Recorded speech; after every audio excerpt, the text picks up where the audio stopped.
الحمد للہ وحدہ والصلاة والسلام علی من لا نبی بعدہ اما بعد فاعوذ باللہ من الشیطان الرجیم بسم اللہ الرحمن الرحیم الف لام میم ذالک الکتاب لا ریب فیہ ھدی للمتقین صدق اللہ مولانا العظیم۔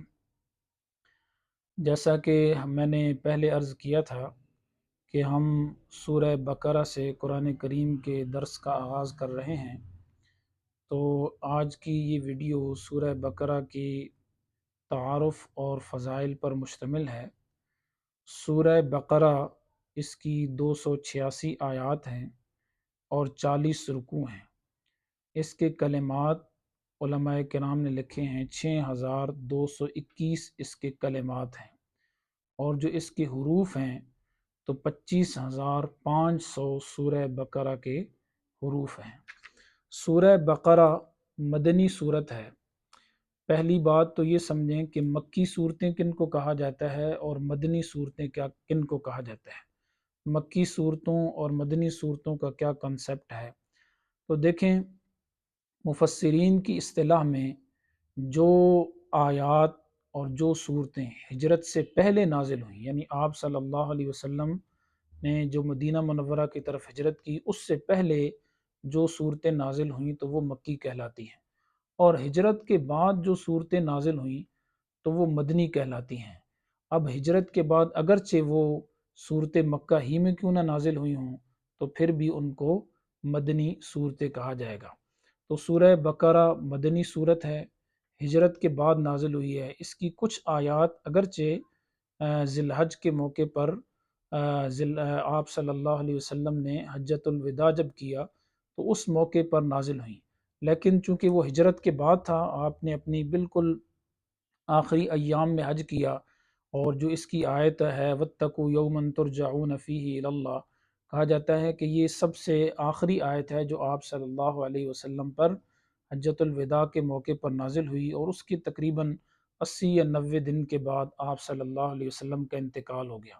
تو بہرحال مدنی صورتیں ان کو کہا جاتا ہے جو ہجرت کے بعد نازل ہوئی ہوں، اگرچہ یعنی ان کی کچھ آیات مکہ میں نازل ہوئی ہوں یا وہ صورت مکہ میں نازل ہوئی لیکن ہجرت کے بعد ہے۔ ظاہر ہے ہجرت کے بعد آپ صلی اللہ علیہ وسلم مکہ مکرمہ بھی تشریف لائے، تو یہ مکی اور مدنی صورتوں کا کنسپٹ ہے۔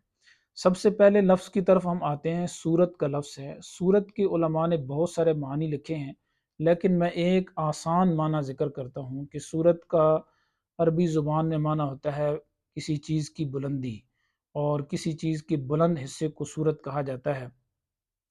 تو قرآن کریم کی جو صورتیں ہیں ان کو سورت کا لفظ نام اس لیے دیا جاتا ہے کہ یہ بھی اپنے مضامین کے اعتبار سے، معانی کے اعتبار سے، عظمت اور شان کے اعتبار سے بلند ہیں۔ یہ میں نے ایک آسان قول ذکر کیا ہے، علماء کرام نے اس میں اور بھی بہت سارے اقوال لکھے ہیں۔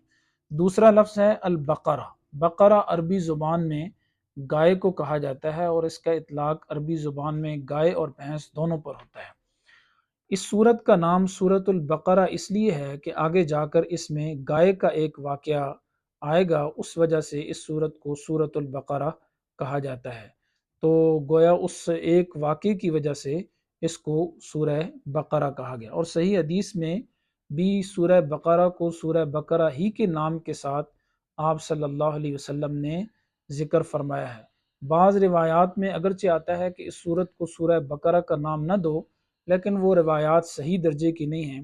صحیح یہ ہے کہ آپ اس کو سورہ بقرہ ہی کہیں، یعنی وہ سورت جس میں آگے چل کر گائے کا ذکر آئے گا۔